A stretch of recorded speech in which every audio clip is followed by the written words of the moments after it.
आता एक breaking news. नालासोपाऱ्यामध्ये मतदार यादीत घोळ असल्याचा आरोप होतोय. बहुजन विकास आघाडीच्या निलेश देशमुखांनी हा आरोप केलाय. 49 मतदारांच्या नावासमोर पती आणि वडिलांच्या रकान्यात एकाच व्यक्तीचं नाव असल्याचं त्यांनी म्हटलंय. प्रवीण देवधर या व्यक्तीचं नाव असल्याचा दावा निलेश देशमुखांनी केलाय. प्रवीण देवधर भाजप पदाधिकारी असल्याचाही निलेश देशमुखांचा दावा आहे.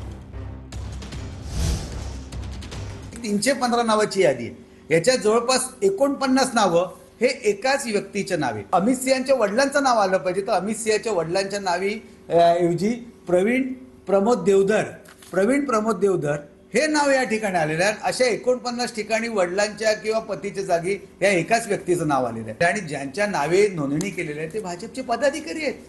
प्रवीण प्रमोद देवधर हे भाजपचे पदाधिकारी आहेत. आणि आम्ही अशा याद्यामध्ये मला 615 नावं अशी मिळाली जी बाहेरची निघाली आहेत. म्हणजे अशा प्रकारची नावं शोधून कागद बनवून त्याचे बोगस नोंदणी करण्याचं ते षडयंत्र नाही.